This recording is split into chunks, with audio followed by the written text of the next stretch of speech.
Hello and welcome.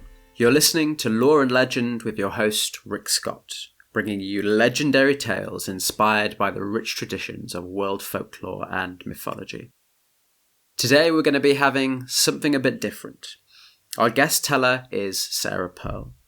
Now, Sara is a writer and a researcher who trained in English literature, creative writing and psychology. Inspired by her father's ghost stories, her mother's family histories, and her maternal grandfather's love of local folklore and folk tales, Sara is performing a short story for us, a meditation on a classic British folk tale. Now, recent headlines have announced that wolves and bears are returning to the British landscape for the first time in centuries. A project by the British Zoological Society will see European brown bears and wolves settled in the ancient woodland of Bear Wood near Bristol. There, visitors will be able to see them roaming about in their enclosures.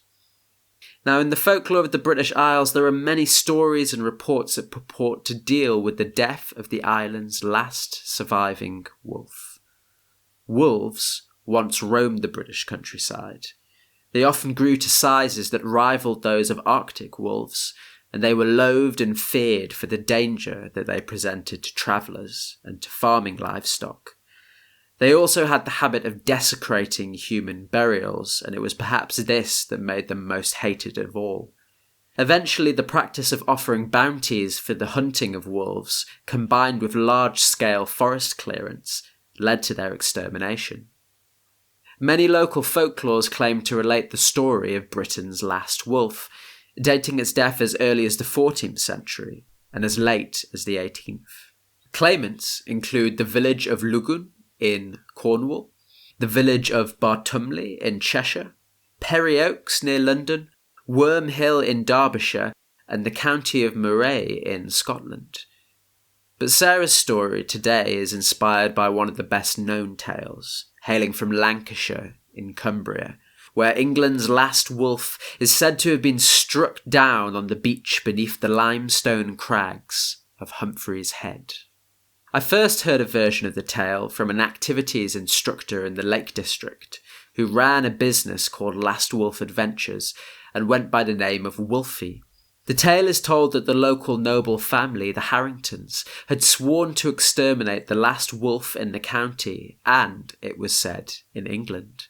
Sir Edgar Harrington promised the hand of his niece and half of his lands to whoever carried out the deed. And this romantic chivalric tale was published anonymously as a poem in Soulby's Ulverston Advertiser and General Intelligencer in Lancashire, England, on Thursday the 28th of April, 1853. Here's a taster. For know that on the morrow's dawn with all who list to ride, Sir Edgar Harrington have sworn to hunt the countryside. A wolf, the last, as rumour saith, in England's spacious realm, is doomed that day to meet its death and grace the conqueror's helm. And he has sworn an oath beside, whoe'er that wolf shall quell, shall have his fair niece for a bride, and half his lands as well. Now, containing all the usual trappings of a knightly ballad, a mysterious stranger shows up to win the hand of Sir Edgar's niece by hunting down the last wolf, but is at last revealed to be her long-lost sweetheart who departed for foreign climes. But taking a different approach to our usual tellings, Sara's story tells the tale from the perspective not of the hunter, but of the wolf. This is Sara Pearl with The Last Wolf in England.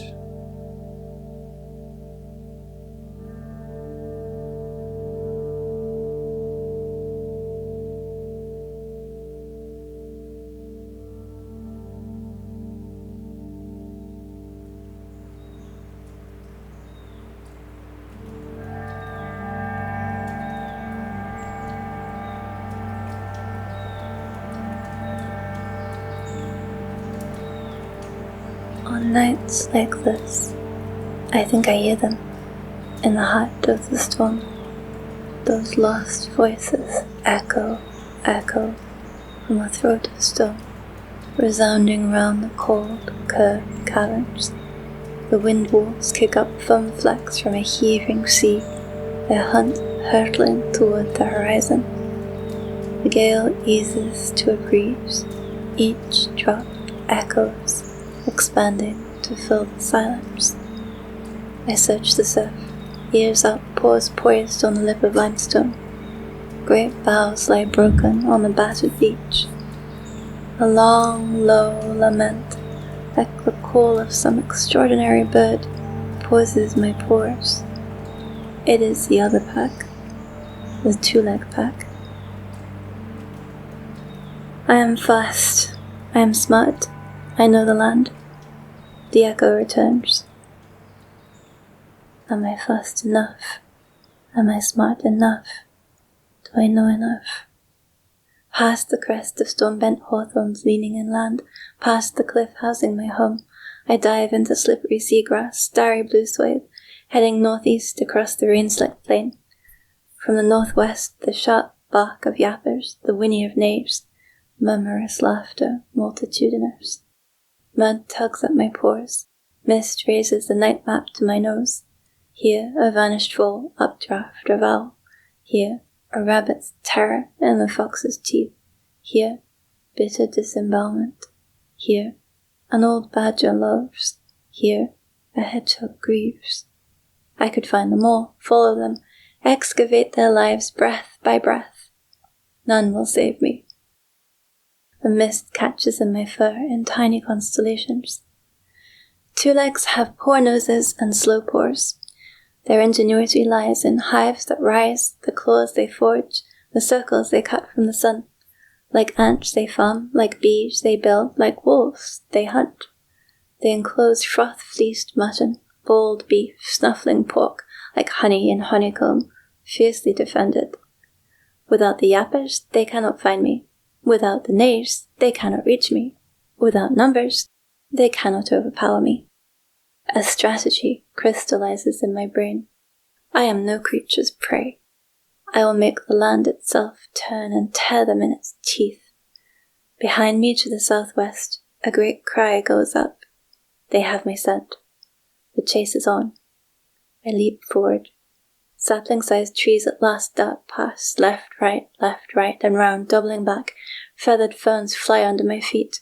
My pores spore false trails, leave a labyrinth, and out, into the light. The wind is in my favor, eastbound. Do I dare? I swing west toward the two-leg hive. Silently, I circle the western side, lodge like a great boulder in the grassland. I cross and recross my recent trails. The hive is a curious honeycomb of cubes. When I was a child, a bereaved she on the shores of the great lake found and raised a two-leg cub. We thought her very strange. He learned to walk four-legged like a person, and even spoke a few words, but could not sing or run. His teeth were tiny, and his claws soft. The two legs hunted him in the end. Perhaps he was to them as the yappers are to us, uncanny. I hear the two-leg pack break from the woods, and they are not at all pitiful or helpless, but death advancing. North, brushing the dry grass of the western shore, sea spray salting my tongue. The wooded slopes break over me, cool loam. In my ears the rush of river. I veer toward the rapids, swollen by floodwater, choosing a place deep, but not too deep. I lap cool rain swell, step in, paddling. The water engulfs me, bone cold. Head up! I remember my uncle tilting his chin as he taught us to swim. Head up! I strain to crane my mouth and nose above the froth-flecked flow, letting the cold water carry me west, seaward. The current catches my hind leg, pulling me down, and I struggle to surface, gasping, sweat swift downstream, the leaves of the woods blurring and merging. Have I miscalculated? I swim strong toward the riverbank, stagger onto shore. With silent steps I slip up the slopes under cool clouds of leaves flickering in the breeze. The shadows of pines pattern my path, regular as rows of ribs. The scent maps are clear here. A rabbit's paw, hoof of venison, slither of snake. I spy the rabbit. It spies me. I strike, but miss until the second snap. Buoyed by breakfast, I dart through flashes of sunlight and shade. Water flares between the trees. Out from concealing cover, I rush over lush grass, upwards and upwards, over coarse grass and gorse, between boulders, stones jutting out like shoulder bones. The hills rise around, jagged teeth in a gigantic jaw, the river gulping the great lake into the sea. Upwards and upwards above a gorge of cracked slate, shale slides and shifts under pour. The mountains catch low clouds in their steep teeth like wisps of fleece. Up and up, I hear them behind me. I reach up, clawing at cracks, climbing at last. A breath that ends in sky. At the apex, the world rolls away. I scrabble along cloud-slick slate, dizzied by the expanse. Immense tides of bright and shadow glide across the slopes, like trout slipping from sun to shade. My ears flick east, west, then not yet at the slope. The ridge ends in an incline with a slope on either side. I take a deep breath, leap, skid down on shattered shale, falling fast, the wind whipping past. Timing, I leap from the slope onto the soft grass by the tarn, limp forward and lap a lick of light. My mother showed us how to lie in wait here, leap precisely, claws out, jaws snapping to catch the flapping fish. Hooves skid on shale, no time for trout. Down, descending through slate and shale, grass and gorse, great crags loom. All the vales are shadowed now. Down into a deep dip, dense with undergrowth. I squeeze into a cave. It smells of home.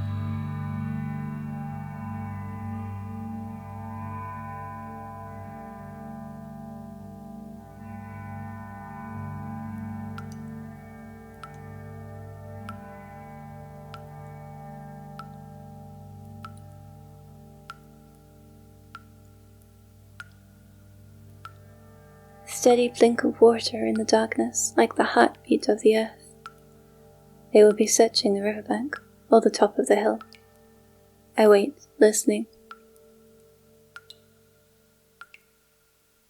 The first sight I ever saw was here, my father's face, nudging food to my mother. She licked his cheek tenderly. Both are gone now, my brothers and sisters too, little furballs, fathers and mothers themselves. Safe. I am safe. Every passing heartbeat reassures me. They weren't safe, the echo responds. A bark. I leap to my feet, ears up, eyes wide. Another bark. My heart sinks. I close my eyes, listen. On the ridge, they murmur in confusion. Turn around. Go away. A scrabble of claws on slate. A cry. The yappers have gone over. A bark. Another bark. No time to hesitate. I wrestle my way out through claws of gorse, leaving fragments of skin and fur. I overlap my trail. Now there's hay-fed knaves speckled with spit and sweat, yappers heavy with overheated meat, two like smoke and stale sacks, grass seeds and yeast-rotting grapes. The foothills reek of their excitement. I diverge, splash along Little Lake, mossy stones furred underfoot. Calm grasslands contrast with sharp adrenaline, the rasp of my lungs, the burgeoning ache of limb and sinew. I must gain now, while the running is smooth. Mouth-watering scents of mutton and beef drift up from the two-leg pastures. I long for a hunting partner for big game. My sister was speedy, ingenious. Later, my husband was clever, efficient. I feel again my sister's teeth in my throat, murder in her eyes, and shake the thought away. It's been a long time since I scented them, exile as I am. Passing these places, I'd hoped to catch a whiff of someone wandering by. I've called from high and low, east, west, north. The silence began 2 winters ago, one winter after leaving my husband's pack, after the humiliating duel with my sister. I see him again, bright eyes turning away, grey shoulder, grey back, grey tail, large footprint slipping further and further away. What use is such scent of regret? His pity spared me, and I was pitiful. Now the nights are silent, but the two-leg hives are alive with noise. There are 2 beside the rising pass. Ahead of me, broad, expansive, still and bright, gleams an immense glimmering scale, the Great Lake. This is the limit of my lands, Beyond is other land, silent, perhaps unclaimed. I have expanded, consolidating carefully. Now I hold the domains of my parents, siblings, husband, and all our competitors besides. Rich seafood and seafowl to the south, mutton to east and west, beef to the north, and the central venison forests. Here, at the limit of my lands, I wonder, am I the last person left alive? Breath, hooves, and harness snap my reverie. I cross the South Strait near this morning's rapids, careful to meet my earlier trail. I slip up the slope. This will finish them. Bluegrass, boulders, and beef sweep by. At the top, the wind buffets my fur this way and that, pushing my paws forward. Below, the lake spreads out, a pool of perfect blue. Beautiful. I inhale sky and dive down the steepest of slopes, leaping at speed. The sky flies by, roaring down into the trees. At that moment, the low moan of the two-leg pack sounds and rebounds, pouring into, flooding, engulfing the land. How many made it? Where can I lose them? My limbs shiver with weariness. As I wind through the woods, it seems to me that distant barks come from behind every tree. I shake my head. I am not done. I can run. The wind is in my favor. I follow the salt scent of sea, the distant cry of gulls. The shade of the forest stretches far beyond the last fringe of ferns. I pause a moment, soothed. I raise my children in these woods. It flutters by, my daughter, leaping to catch a butterfly, rising high, falling on her nose with a cry. There in the shadows are all the moments lost to light. A bark. My heart clenches and I shiver.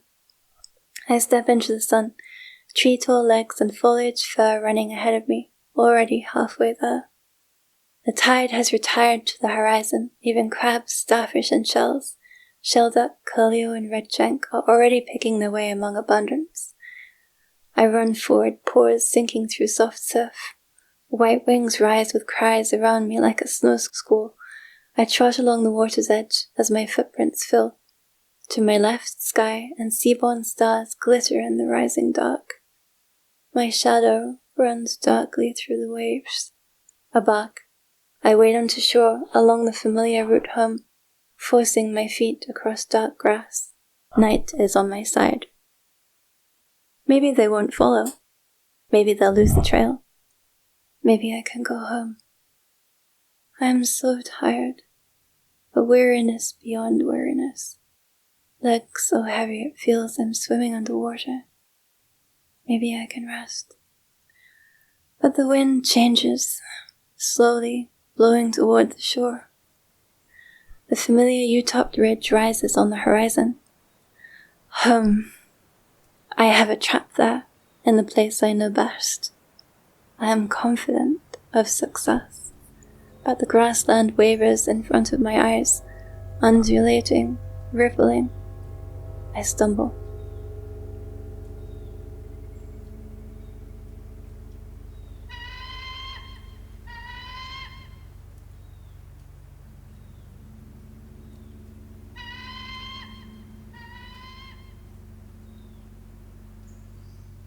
A cry cuts my clouded mind. The peregrine. He sees them, I realize. He circles, soars higher. I wish I could. I pad on toward the rise, glance back and see them. 2! Just 2! Only 2! 2 yappers, 2 nays, 2 two-legs. To my surprised delight, I can survive. The yappers cry, accelerate. Painfully, claw by claw, rock by rock, I drag myself up the ridge. At the top, I totter to the edge, peer over. Sit and wait. The yappers stagger up the slope, more tired than I. One limps, one exposes his throat. I note both openings. Closer, closer. Come on, I'm sitting right here. One raises its head and roars in a frenzy. Hoofbeats close behind them, good. The 2 legs raise a weary hurrah. The yapper's snapping jaws are 6 lengths away. 5, 4, 3. I step backward. Slide down the slope, roll and tumble over and over, scratched and battered and bruised. It seems to go on forever, thud after thud, ending abruptly. ground spins beneath me, but I'm staring up into the purple twilight. Alive. I close my eyes. Two shrieking, high-pitched whines peter out close behind. Well, if you will insist on following me everywhere I go. I force myself to my feet, discovering a sprained paw and bruised back. I can walk, but not much further. Nearby, two bundles of muscular fur writhe. I can take them. I look up.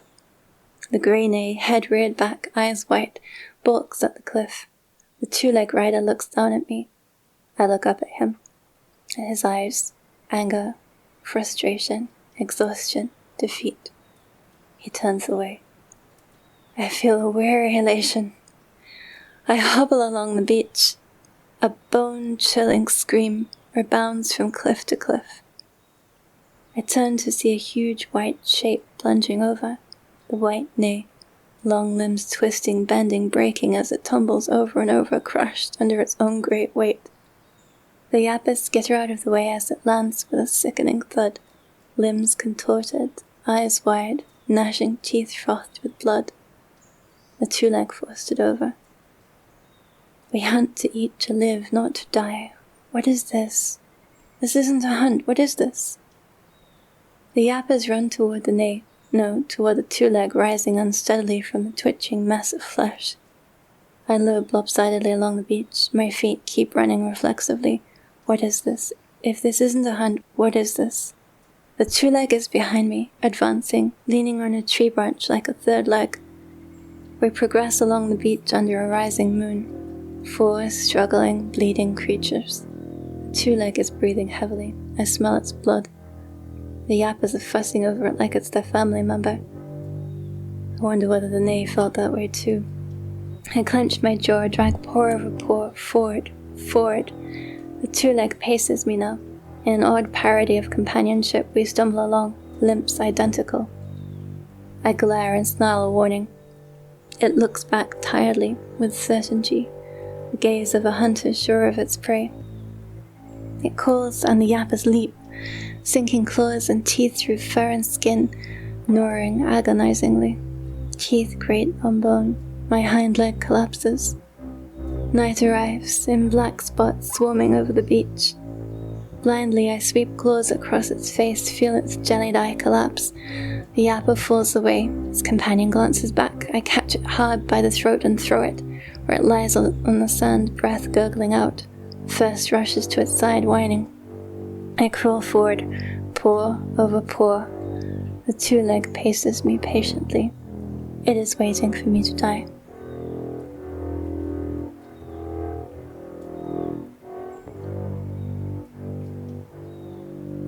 I will not die on my belly in the sand.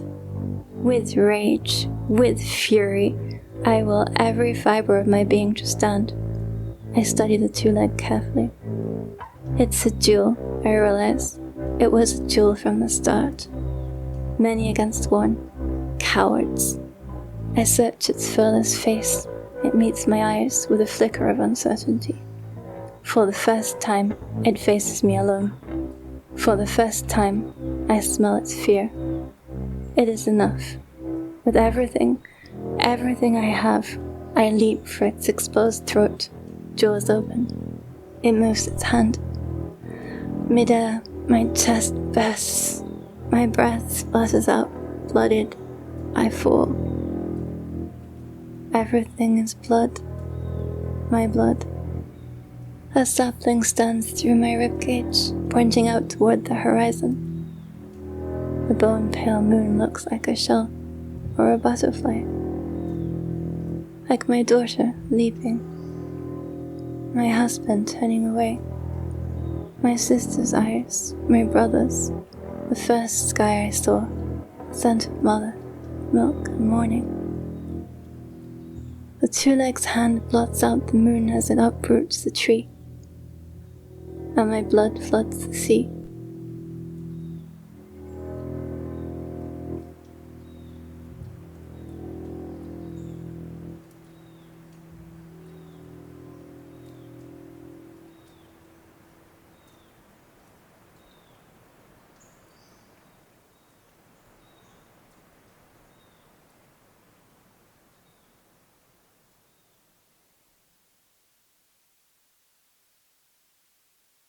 An expanded and unabridged version of Sarah's last wolf story is available for £2 on Amazon Kindle.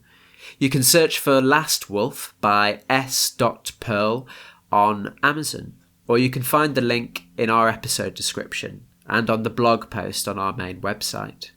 Now, when Wolfie told me his version of the Last Wolf tale, he claimed that if you took up a rock from the beach at Humphrey Head and rubbed it in the water would run red, because the blood of the last wolf had been soaked into the stones.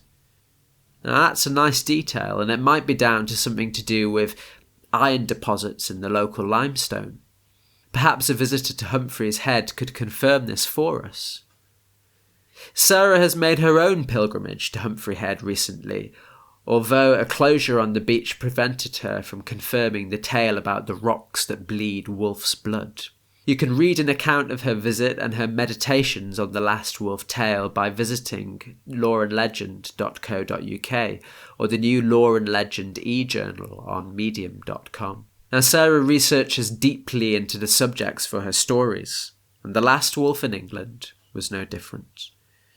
Following accounts of the chase, Sarah plotted the route of the wolf on Google Maps and looked up a 16th century map of Cumbria and Westmoreland. Sarah says she was initially sceptical of the recorded route, but found that the chase was around 40 kilometres. Not only did this correspond with the usual distance that a wolf is said to walk in a day, but the whole route is around 120 kilometres, the precise distance that a wolf, pressured by food shortage, is said to roam in a day. For Sarah, part of the tragedy of the tale arises from the comparison between the wild wolf and the domesticated hounds that are used to exterminate her. She says, from the wolf's perspective, the hounds are like the experimental subjects from H.G. Wells' novel The Island of Dr. Moreau. The wolf has had parents, friends, children, social status within a community of wolves. The hounds are wrenched away from their parents, raised to serve, trained entirely in behaviours chosen by humans, not permitted to choose their own partners or friends, encouraged to be dependent, bred to be unthinking, unquestioning, and even to rejoice in their servitude. The loss of the canid community, its social rituals, its local and hunting knowledge, that is also an aspect of the tale of the Last Wolf.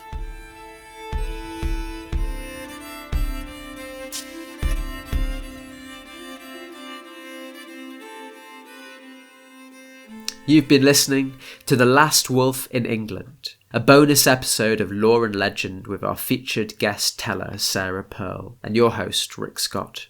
You can listen to my own reading of the Last Wolf tale from the original published poem. This episode won't be on our main podcast channel. Instead, it will be available to download for free from the Lore and Legend website through Gumroad, but we will be requesting that you do consider a donation for downloading this extra content. The music in this episode was performed by Robert Bentel, with additional music and sound effects from freesound.org. To find out more about episodes of Lore and Legend, you can visit www.loreandlegend.co.uk and check out our episode blog posts, as well as seeing all of the upcoming episodes for the rest of the season. If you'd like to support the work that we're doing, you can find the link there to support us regularly on Patreon, or to offer a one-time donation via PayPal. Thanks for listening, Storyfolk, and you will hear again from us soon.